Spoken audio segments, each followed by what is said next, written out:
قرآن مجید محمد الرسول اللہ کا اصل معجزہ، بلکہ اس سے آگے بڑھ کر ایک لفظ استعمال کروں گا، واحد معجزہ ہے۔ آپ شاید حیران ہو کہ اور بھی تو معجزات بیان ہوتے ہیں حضور کے، لیکن میری بات سمجھیے، غور کیجیے۔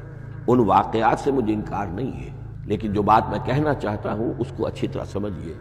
معجزہ کہتے کسے ہیں؟ معجزہ عاجز کر دینے والی شے۔ اس معجزے میں دو چیزیں ہونی لازم ہیں، دعویٰ اور تحدی، چیلنج۔ جبکہ کوئی خرق عادت کوئی شے پیدا ہو جائے، خرق عادت اسے کہتے ہیں کہ فزیکل لا ایک ہے، پانی، واٹر کیپس اٹس سرفیس، حضرت موسیٰ کا عصا اس پر لگا اور سمندر پھٹ گیا، خرق عادت ہے۔ یعنی جو عادی قانون ہے، عام طور پر جو قوانین طبعیہ ہے، ان کا پھٹ جانا، ختم ہو جانا، ٹوٹ جانا، اور کسی حقیقت کا اس میں سے ظاہر ہو جانا جو ان فزیکل لاز کے خلاف۔ آگ کے بارے میں قانون کیا ہے؟ وہ جلاتی ہے، لیکن یہ کہ یہ معجزہ ہے، یہ خرق عادت ہے کہ حضرت ابراہیم آگ میں ڈالے گئے، اسے نہیں جلایا، یا نارو کونی بردن و سلام علی ابراہیم۔ تو خرق عادت کو اب دو قسموں میں آپ سمجھیے۔ ایک خرق عادت وہ ہے جو دعوے کے ساتھ پیش کیا جائے، اپنی صداقت، اپنی رسالت کی حقانیت اور صداقت کے ثبوت کے طور پر، اور اس میں چیلنج کیا جائے کہ آؤ مقابلہ کر لو، وہ اس رسول کا اصل معجزہ ہوتا ہے۔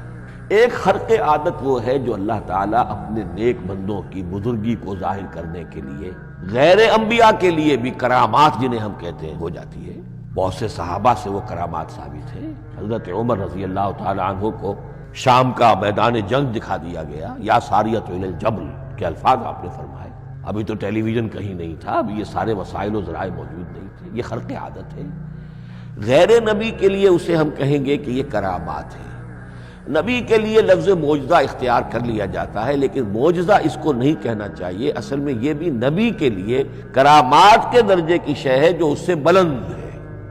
معجزہ وہ ہے جسے کوئی نبی دلیل کے طور پر پیش کرے اور اس پر چیلنج کرے کہ آؤ اور مقابلہ کرو۔ مثلا حضرت موسیٰ علیہ السلام کو دو معجزے دیے گئے، اور اس میں سے جو سانپ بن جانا تھا لاٹھی کا، وہ معجزہ ہے جس پر چیلنج بھی آیا اور ساحروں سے مقابلہ بھی کیا، اور ساحر شکست کھا گئے، عاجز آ گئے۔ القی السحرۃ ساجدین، وہ سارے جادوگر جو ہیں فوری طور پر بے اختیار سجدے میں گر گئے۔ آمنا برب موسیٰ و ہارون، ہم ایمان لے آئے موسیٰ اور ہارون کے رب پر۔ یہ معجزہ ہے۔ اس معنی میں محمد الرسول اللہ صلی اللہ علیہ وسلم کا معجزہ صرف قرآن ہے۔ قرآن مجید میں آپ سورہ انعام میں بھی دیکھیں گے بہت ہی شدت کے ساتھ، سورہ بنی اسرائیل میں دیکھیں گے بڑی تفصیل کے ساتھ معجزے طلب کیے گئے۔ آپ اس مکے کی سرزمین میں ابھی ہمارے دیکھتے ہی دیکھتے چشمہ نکال دیجئے، ہم مان لیں گے آپ اللہ کے رسول ہیں۔ آپ ہماری نگاہوں کے سامنے آسمان پر چڑھ کر دکھائیے، پھر وہاں سے کتاب لے کر اتریے، پھر ہم سمجھ لیں گے آپ اللہ کے رسول ہیں۔ آپ کے لیے چشم زدن میں کوئی محل سونے کا چاندی کا تیار ہو جائے، مان لیں گے آپ کو اللہ کے رسول ہیں۔ آپ اس بے آب و گیا وادی میں فوراً ایک باغ جو ہے اپنے لیے بنا کے دکھا دیں، مان لیں گے کہ آپ اللہ کے رسول ہیں۔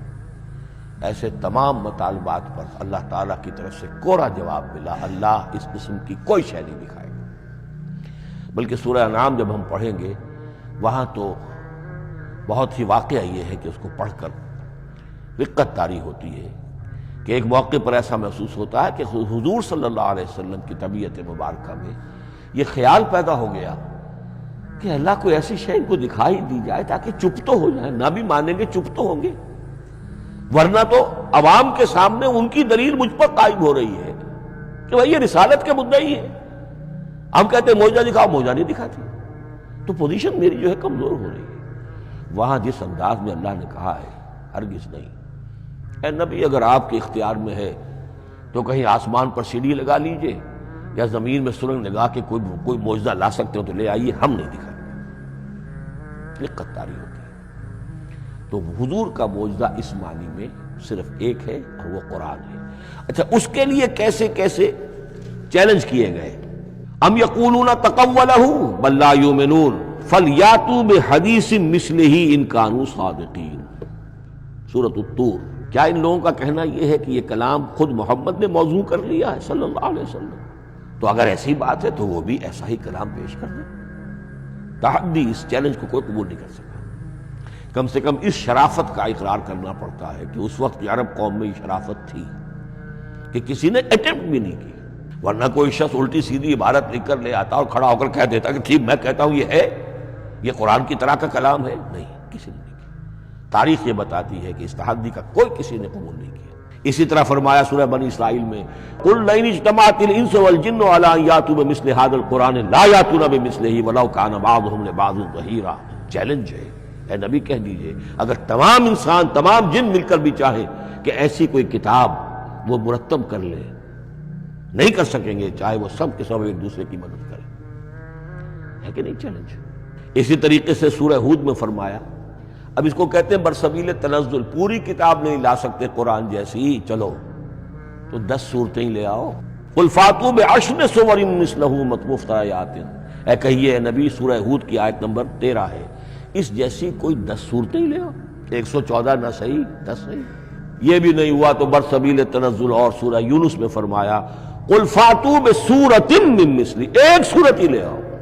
اور اسی کو سورہ بقرہ کے 3 رکوع میں دہرایا گیا، وَإِن كُنتُمْ فِي رَيْبٍ مِّمَّا نَزَّلْنَا عَلَىٰ عَبْدِنَا فَأْتُوا بِسُورَةٍ مِّن مِّثْلِهِ وَادْعُوا شُهَدَاءَكُم مِّن دُونِ اللَّهِ إِن كُنتُمْ صَادِقِينَ. لیکن نوٹ کر لیجئے کہ کسی نے یہ جرأت نہیں کی، نہ قرآن کے اس دعوے کو چیلنج کیا، نہ کسی نے مقابلے کی کوشش کی، نہ کوئی اپنی کوئی تصنیف و تالیف یا اپنا کوئی کمپوزیشن لا کر اور یہ دعویٰ کر کے کھڑا ہوا کہ جمع کر لیجئے، منصف بلا لیجئے، کوئی کمیشن بٹھا لیجئے، میرا یہ کلام بھی بالکل ہم وزن ہے اس کلام کے.